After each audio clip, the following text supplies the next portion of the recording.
Welcome back, everybody, to Ein Sof Learning. This week's Torah portion is Balak.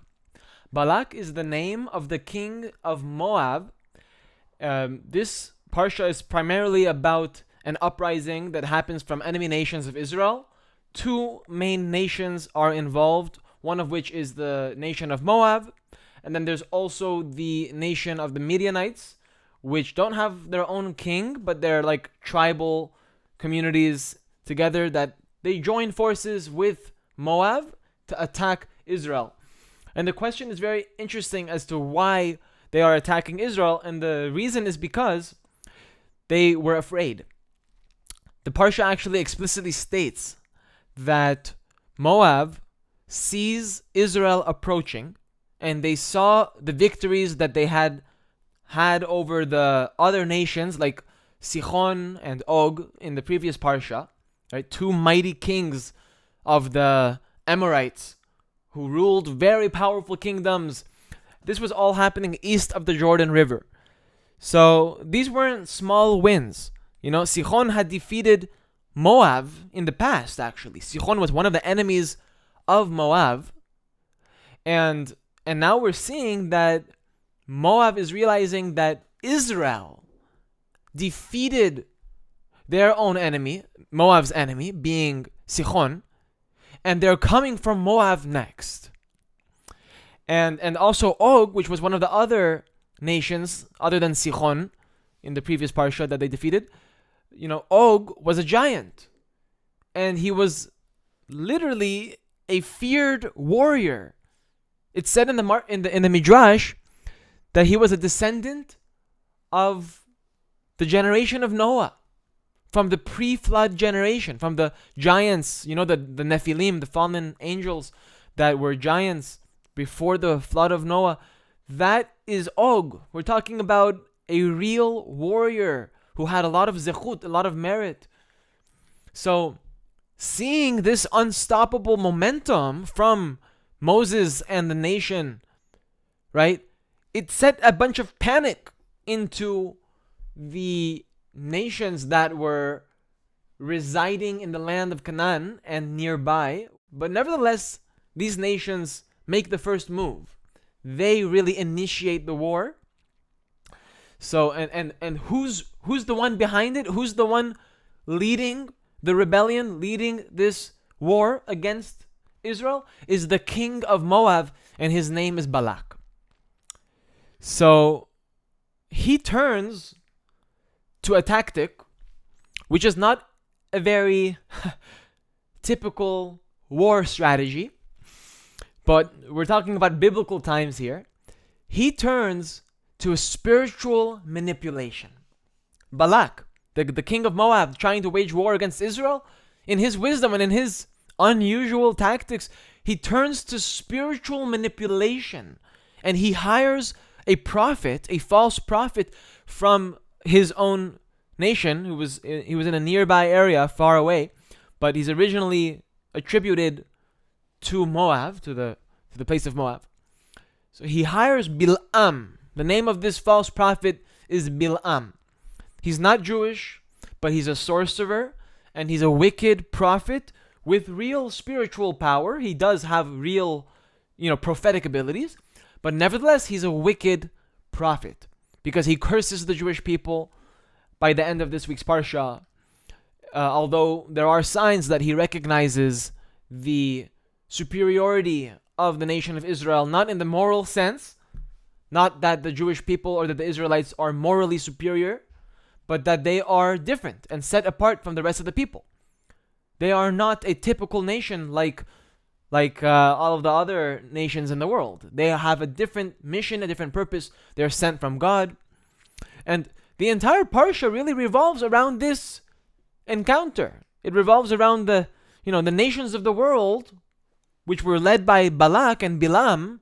These two together really were the face of the war. Balak was the king of Moab, and Bilam was the prophet that he hired, right? That these two attempted to use words, visions, spiritual manipulation, energy, in order to block the destiny of Am Yisrael. In other words, they realized they couldn't achieve physical, military superiority, because we had the help of Hashem.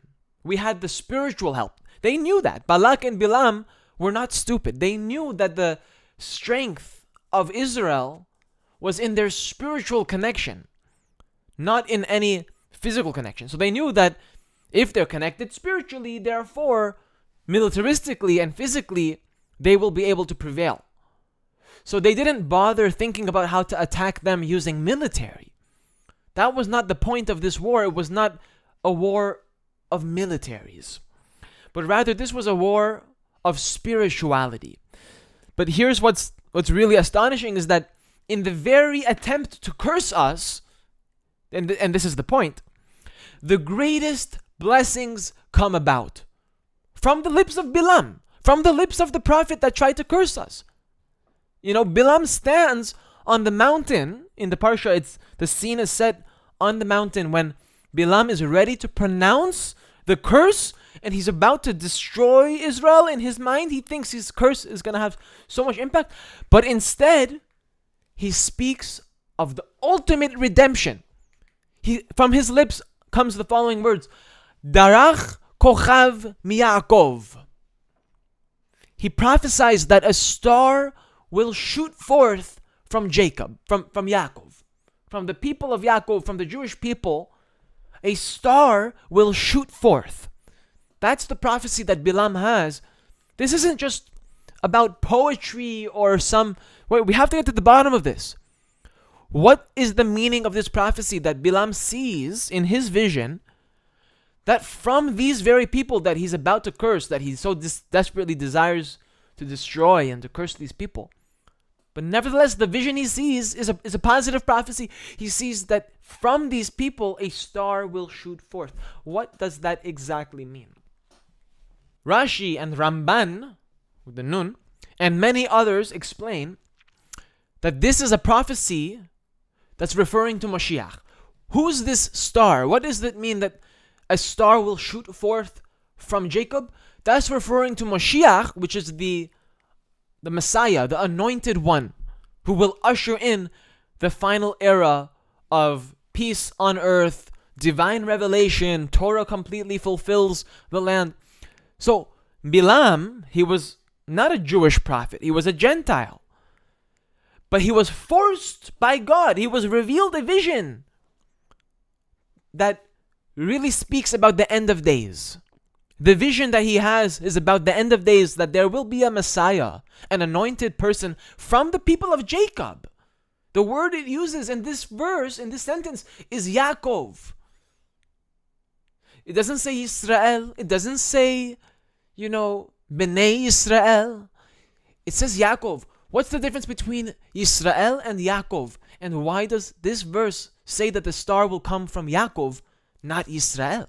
What's the difference? And the answer is that Yaakov is before the Jewish people recognize their righteousness and fulfill their tikkunim, their purposes and their missions in this world. Yaakov is after they complete their tikkun, after they finish their mission in this world. They elevate to the status of Israel. But you don't start out on the level of Israel. We're called Israel, but really there's levels of that we need to pass through before we reach the merit of being called Israel. We have to overcome our evil inclination. Until we overcome our evil inclination, we are called Yaakov. We're Jacob before he defeated Esav's angel, and his name was Jacob. But after he defeated Esav's angel, which represents the Yetzer Hara, the evil inclination, which is the very tikkun that we're here to fulfill, is to learn how to control our urges and how to use our Yetzer Hara to actually perform mitzvot. It's possible that once you tame your evil inclination, you train it how to be holy, it actually can work for you and not just distract you and go against you. So the goal is to train and educate our evil inclination, and that's really what it means to go from Yaakov to Yisrael. So therefore, why does it say that a star will shoot forth from Yaakov? because it's specifically from the Jewish people as they exist before their actualized stature, before they've accomplished their mission, before they've risen to the surface and achieved the status of Israel. It is from the lowly levels of the Jewish people that a star will shoot forth, meaning from the Jewish people today. So there's no confusion. Who is it referring to? It's not referring to the righteous. It's not referring to any specific person. From the lowly people of Jacob, from those amongst the children, amongst the people of Israel that have not yet performed their tikkun, that have not yet overcome their evil inclinations. It's from those people that are still struggling, from those that are still fighting this inner war, which really is happening within us, not outside us. It is from us, from those very lowly people that are still in this war, that a star will shoot forth. And that was the prophecy of Balaam. That the Jewish people are destined to rise above all nations. And all attempts to destroy them will be reversed. It will backfire. Your attempt to curse the Jewish people will backfire on you, and rather that will be translated as a blessing to the Israelites. So Balaam saw what he couldn't stand to admit. He didn't want to admit it. But it came to him in the vision that the Jewish people carry within them this spark, this star that can't be extinguished. The vision was that this star will shoot forth. It will shine most brightly at the end of history. Because it's true that until that time comes, until the Mashiach arrives, the Jewish people are likened to an oppressed people. They are compared to a flame whose light has been extinguished and has not yet been reignited. So it's true, for the past 2,000 years, we have been traveling from nation to nation, being kicked out from here, Holocaust there, October 7th here, and we're hated by the world. It's true. But in the end, and this is the promise of the Torah, that's the prophecy that God is showing Balaam, an enemy of Israel who tried to curse the Jews. He showed him a vision that in the end of the day, these people will shine most brightly. It sounds like a nice story about ancient prophecies, but this is about right now. Because that time, that prophecy is happening right now. How do I know this? How do I know that this prophecy is coming true now? Because the Lubavitcher Rebbe said, and also you can see it, but the Lubavitcher Rebbe emphasized. He was one of the most influential Jewish leaders of the 20th century, what many people call the Moshiach of the generation, before he passed away. But we are the last generation of exile, he used to say. And the first generation of redemption. That was his famous quote. We are living today in the final generation. The final generation of the exile. And the first generation of redemption. What does that mean? It sounds like a very confusing message. Is it the end of the world or the beginning of the world? It's the end of the world. It's the end of the world. We're approaching the final generation. But no, he would add the second part of the sentence, but that this is also the first generation of redemption. It's not about the end of the world. It's not all doom and gloom. This is the beginning of the new world. The Olam Haba, the world to come, which we are currently building and planting the seeds today. We're living in the most charged time in history. The spiritual energy is changing. It's evolving. There is a movement happening.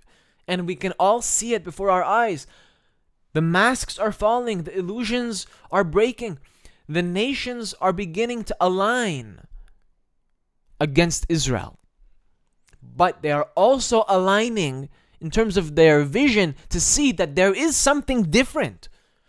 They are noticing, the nations are coming to this realization in the United Nations that there is something different about Israel. That's why there's so many reports against Israel. There's been more,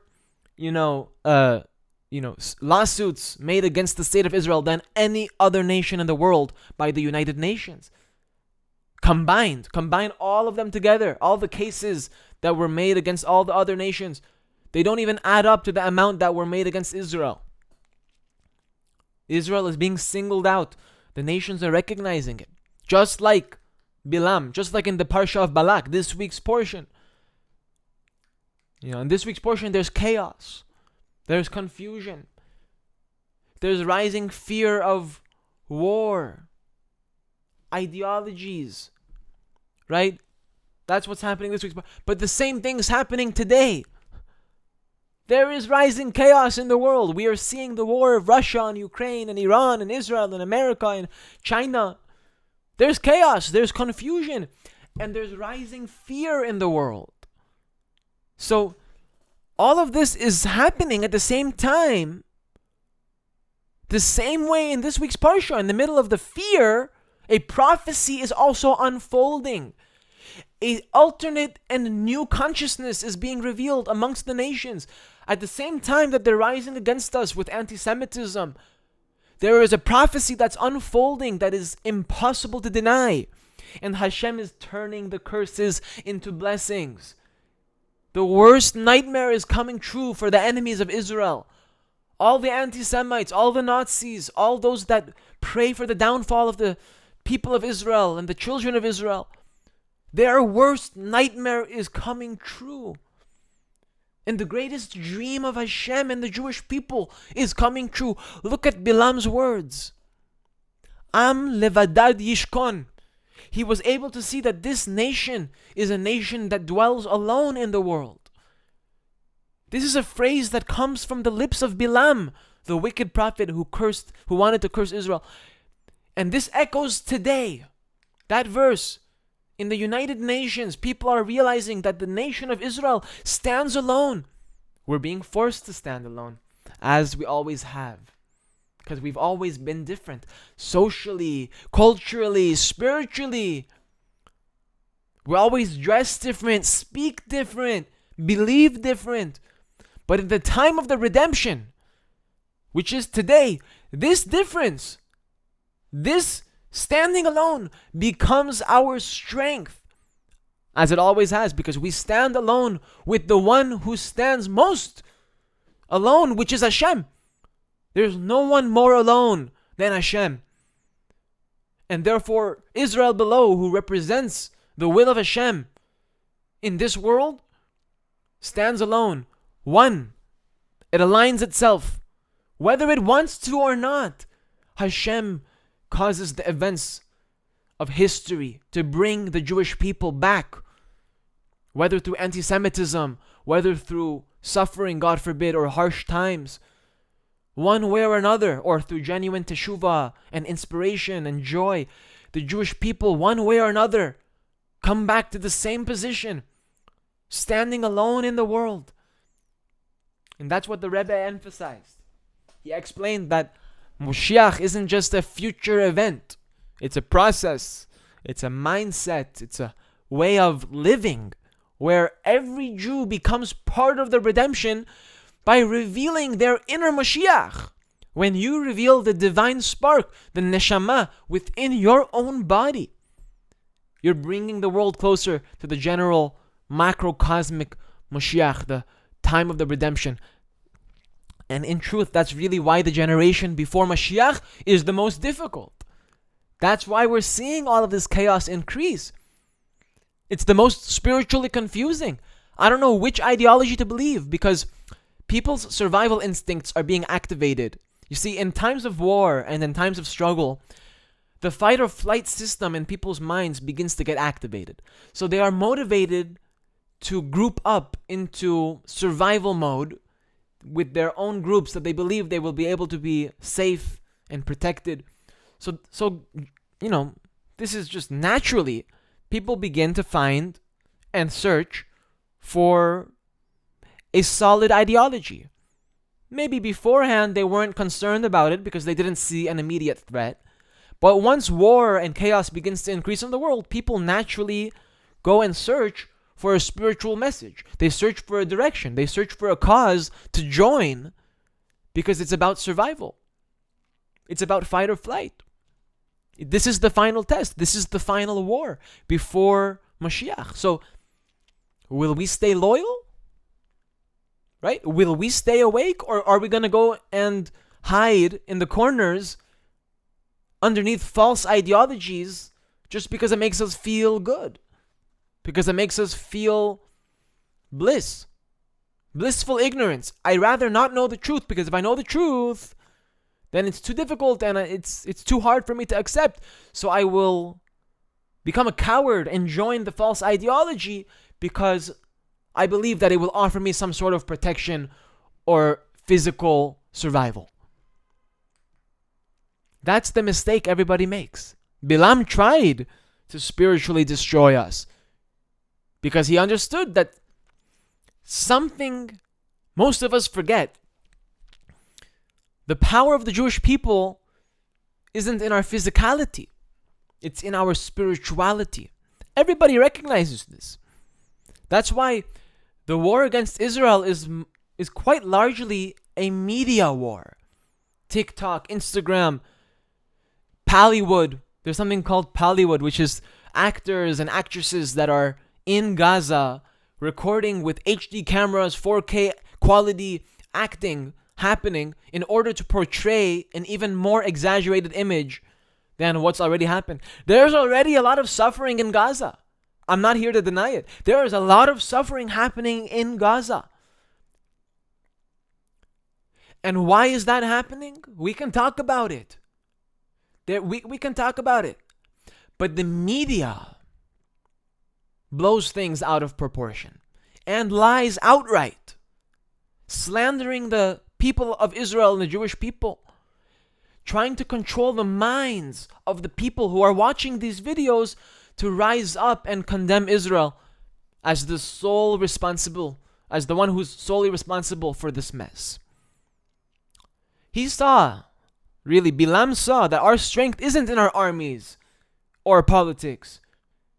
It's in our determination, in our relationship with Hashem. So if they can somehow hack into the minds of the people, as they've done successfully with a large amount of Jewish people, perhaps they can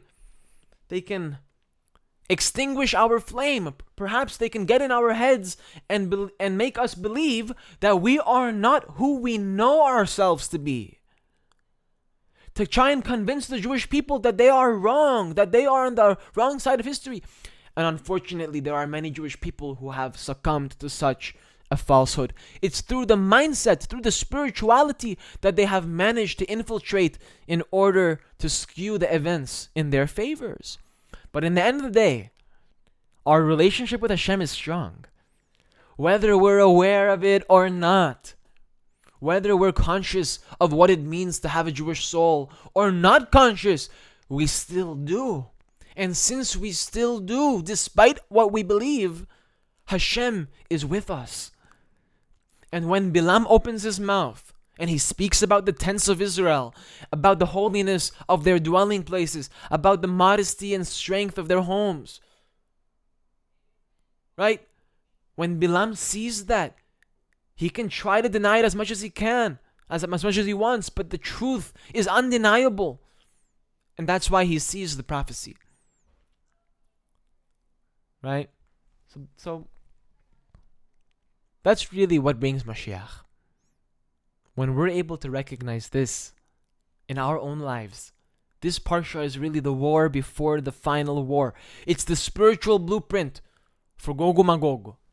Something that I've incorporated in these videos more often recently. It's a term that we need to understand. Gog Magog is this final war to happen before Mashiach comes. That's what everybody wants to know about. What's going to happen? What's going to be? Where am I in this mess?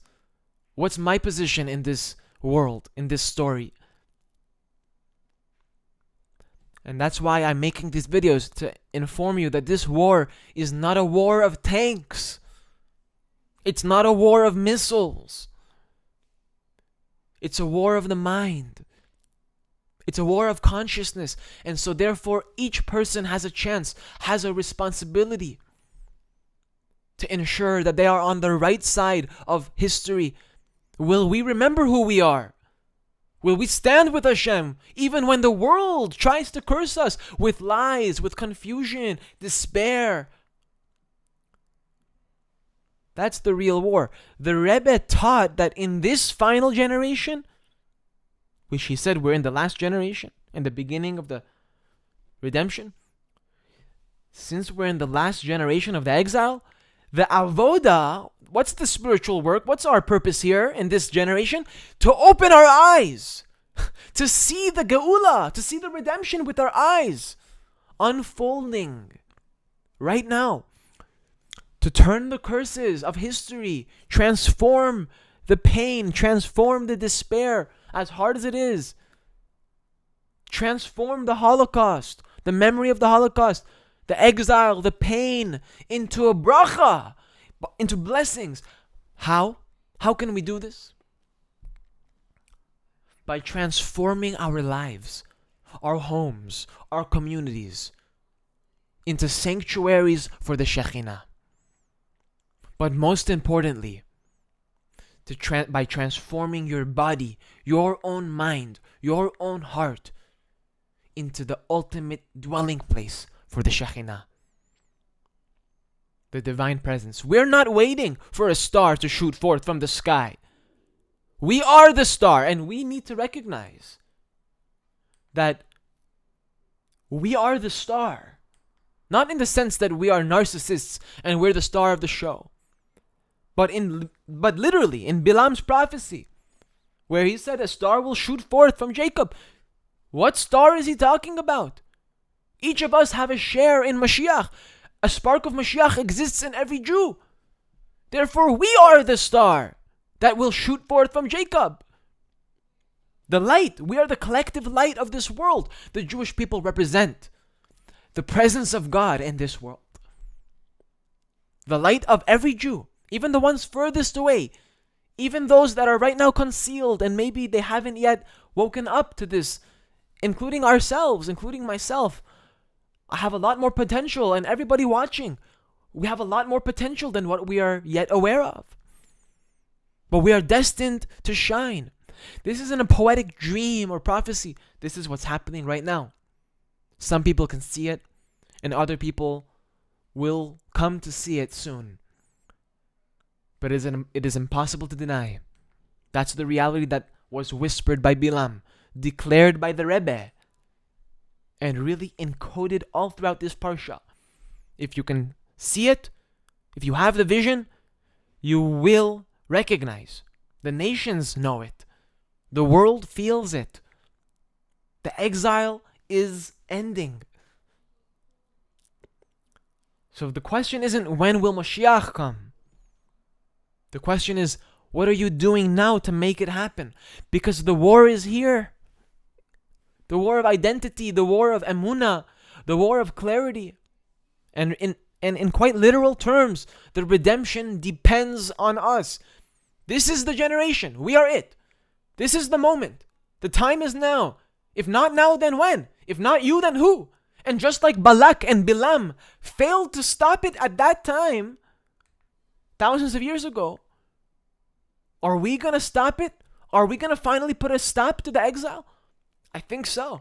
I know so. And it depends on our actions.